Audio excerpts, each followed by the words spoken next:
The Zephyrian Empire had conquered 17 star systems with the casual efficiency of a particularly motivated cleaning service, though considerably more bloodthirsty and with better technology. Their dreadnoughts swept through space like metallic death whales, bristling with enough firepower to sterilize planets and armed with the kind of arrogance that only comes from never having met genuine opposition. Captain Vextara stood in the observation deck of the Crimson Talon, her 4 arms crossed in what her species considered a pose of supreme satisfaction. Through the reinforced viewport, the blue-green marble of Earth rotated peacefully, blissfully unaware that it had just become the Zephyrians' latest hunting preserve. The irony wasn't lost on her that a species calling themselves the apex predators of the galaxy had just finished what they diplomatically termed pacification protocols on a world whose dominant species still used projectile weapons and broadcast reality television. "Status report, Kelnox," she commanded, her voice carrying the particular tone that suggested someone was about to be very pleased with themselves. Science Officer Kelnox, a spindly creature whose head resembled a cross between a praying mantis and a disappointed mathematics professor, consulted his datapad with the enthusiasm of someone reading grocery lists. "The planetary sweep is complete, Captain. Military installations neutralized, major population centers secured, and their primitive defense networks are down. Casualties were minimal on our side. And our prize, yes, the specimen." Kelnox's mandibles clicked in what passed for amusement among his kind. "Currently secured in Holding Bay 7, male, elderly by their standards, 67 of their solar cycles. Claims to have been some sort of military strategist, though given their technology level, that's rather like being the fastest snail in a particularly slow race." Vextara's laugh was a sound like breaking glass mixed with static electricity. The Great Hunt was a sacred tradition among the Zephyrians, dating back to their pre-spaceflight days when they would capture the apex predators of their homeworld for sport and study. Now, with an entire galaxy at their disposal, they collected the finest specimens from each conquered world. The humans had presented an interesting puzzle, clearly intelligent enough to develop space travel, yet so laughably primitive that their entire planet had fallen in less than a standard day. "Bring me to him," she ordered. "I'm curious to see what passes for dangerous on this backwater world." The corridors of the Crimson Talon hummed with the kind of efficiently deadly technology that made lesser species surrender before the shooting even started. Automated defense systems tracked movement with mechanical precision, while the ship's AI calculated approximately 17 different ways to kill any unauthorized personnel per second, just to stay sharp. The holding bays were located in the ship's lower sections, designed with the dual purpose of containment and intimidation. Holding Bay 7 was a masterpiece of psychological warfare disguised as a cell. The walls were transparent aluminum, offering the prisoner a perfect view of the vast emptiness of space while remaining utterly impenetrable. The life support system was calibrated to maintain perfect comfort, while occasionally making subtle noises that suggested it might malfunction at any moment. It was the kind of place designed to break spirits with the efficiency of an industrial-grade nutcracker. The human sat on the simple metal bench with the posture of someone waiting for a delayed train rather than contemplating his imminent death. Marcus Blackwood looked exactly like what Central Casting would order if they needed grizzled military veteran, grey hair cropped short, weathered face mapping decades of experience, and the kind of calm demeanor that suggested he'd seen enough nonsense in his lifetime to develop a comprehensive immunity to it. "So," Vextara announced as she entered the observation area with her entourage, "you're the apex predator of Earth." Marcus looked up with the mild interest of someone who'd just been told the weather forecast. "That's what the classification manual probably says, yes." Tactical analyst Zarquin, whose species had evolved from something resembling a cross between a shark and a filing cabinet, stepped forward with the predatory grace of someone who enjoyed his work entirely too much. "Your species amuses us, human. You claim to be predators, yet you lack proper claws, fangs, or natural armor. Your reflexes are pathetically slow, your senses are barely functional, and your physical strength is laughable compared to any true predator species." "True predator species," Marcus repeated thoughtfully, as if testing the phrase. "Interesting perspective. We are the Zephyrians," Vextara continued, her tone carrying the weight of 17 conquered star systems. "We have hunted and defeated the apex predators of countless worlds. The Thracian battle bears of Proxima 7, creatures that could tear through reinforced steel with their bare claws. The shadow stalkers of the Kepler Nebula, who could phase through solid matter to strike their prey. The void hunters of the Outer Rim, who tracked their quarry across light years through space itself. Impressive resume. Marcus acknowledged. Though I notice you keep using past tense. Kelnox's mandibles clicked in what his species considered hilarious. Because they're all extinct now, old man. Mounted as trophies in our museums, their genetic material stored in our archives. Just as your species will be, once we've finished cataloging your limited capabilities. Marcus nodded slowly, the way someone might when hearing a particularly elaborate theory about why the moon was made of cheese. You know, it's funny. You keep talking about predators, but I think there might be some confusion about terminology here. Enlighten us, Zarquin sneered, his shark-like features arranging themselves into an expression of mock attention. Well, see, you're absolutely right about humans lacking claws, fangs, and natural armor. We're pretty much the worst designed predators you could imagine, if you're thinking about predators in the traditional sense. Marcus stood up and stretched the casual movement of someone working out kinks from sitting too long.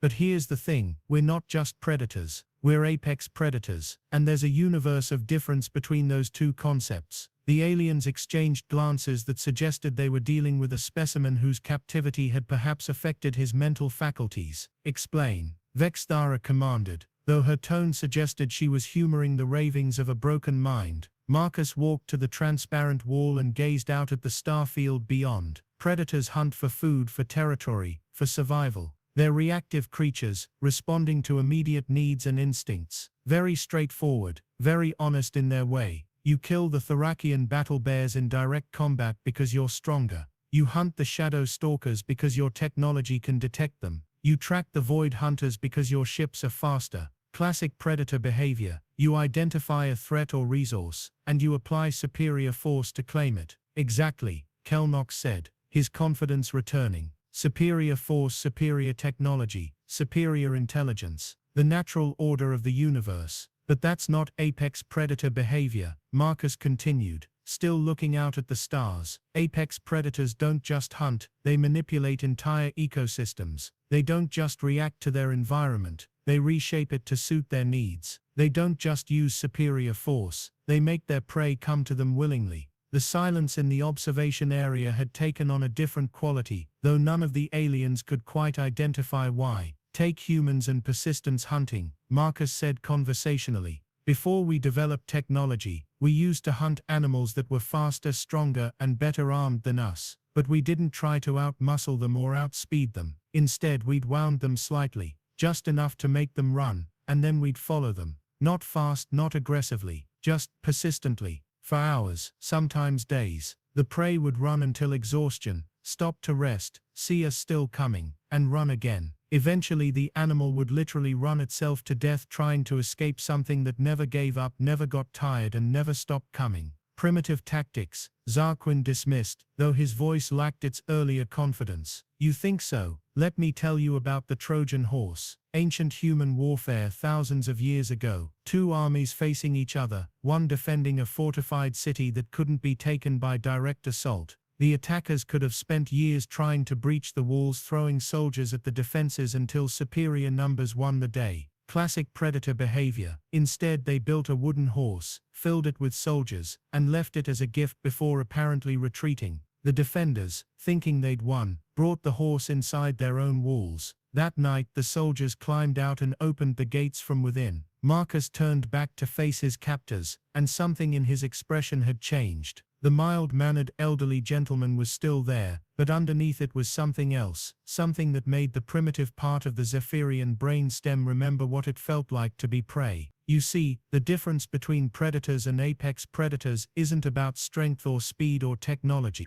It's about thinking several moves ahead. It's about making your enemy defeat themselves. It's about turning their own advantages against them. Your philosophical musings are fascinating, Vexthara said, though her voice carried a slight edge now, but ultimately irrelevant. Your species is captured, your world is conquered, and your civilization is ended. Whatever cleverness you possessed wasn't enough to prevent your defeat. Marcus smiled, and it was the kind of smile that suggested someone was about to share a particularly amusing joke. You know, Captain, you're absolutely right about that. Your technology is superior. Your ships are faster. Your weapons are more powerful. A direct confrontation between our species would be like a child fighting a professional boxer, completely hopeless. Finally, some sense from the primitive, Kelnox muttered, which is exactly why we never intended to fight you directly. Marcus continued, tell me, how many humans did you actually capture during your pacification of Earth? The question seemed to come from nowhere, catching the aliens off guard. Zarquin consulted his tactical readouts, approximately 2,000 specimens from major population centers as per standard protocol. 2,000, Marcus repeated thoughtfully, out of 8 billion. And tell me, how many of those 2,000 were elderly like myself? The majority were past prime breeding age, yes. We typically leave the younger specimens for repopulation programs, Vexthara answered, though uncertainty was creeping into her voice. How efficient of you. And I suppose these elderly humans were all remarkably easy to capture. No significant resistance, practically walked into your containment fields. The aliens exchanged glances. It had been noted in the reports that the human prisoners had been unusually compliant, but that had been attributed to their primitive nature and shock at encountering superior technology. Captain, Marcus said, his voice carrying a note of gentle instruction, when you've conquered 17 star systems, you develop certain patterns, don't you? Standard operating procedures. You neutralize military assets first, then secure population centers, then collect specimens. Very logical, very efficient. The kind of approach that works perfectly against species that fight conventionally. Warning lights began flashing in the corridor outside the holding bay. Low-level alerts, the kind that indicated minor system anomalies rather than immediate threats. But here's what I'm curious about. Marcus continued, seemingly oblivious to the alerts. During your initial scans of Earth, did you happen to notice that our population wasn't distributed the way your models predicted? Kelnox's mandibles clicked nervously. There were discrepancies in the demographic data. Significant portions of the younger population appeared to be absent from major urban centers. Absent, Marcus nodded.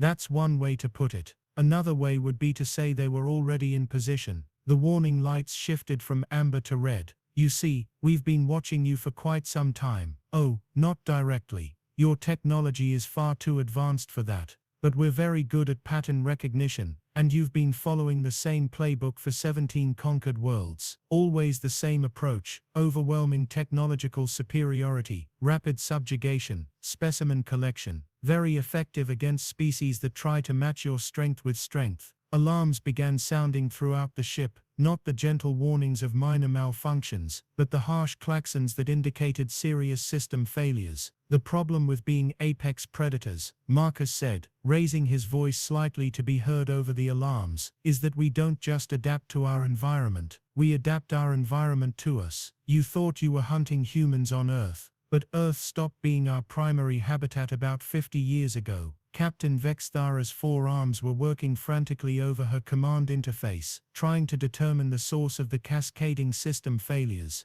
What are you talking about? Asteroid mining platforms, orbital habitats, research stations scattered throughout the solar system, generation ships already en route to other star systems. When you conquered Earth, you captured about 12% of the human population. The rest were already out there, waiting for you to do exactly what you've always done. Follow your predictable patterns and collect your specimens. The ship's internal gravity fluctuated momentarily, causing the aliens to grab support structures while Marcus remained perfectly balanced. You collected 2,000 elderly humans from Earth, Marcus continued conversationally. What you actually did was allow 2,000 human strategists, engineers, and special operations veterans to board your ships voluntarily. We've been mapping your technology, your procedures, your weaknesses for the past 3 standard days. Every ship in your fleet now has between 10 and 50 humans aboard, all of whom have been very busy while you were congratulating yourselves on another successful conquest. Emergency lighting activated as the main power systems began cycling offline. In the red-tinted darkness, Marcus's calm demeanor became distinctly unsettling.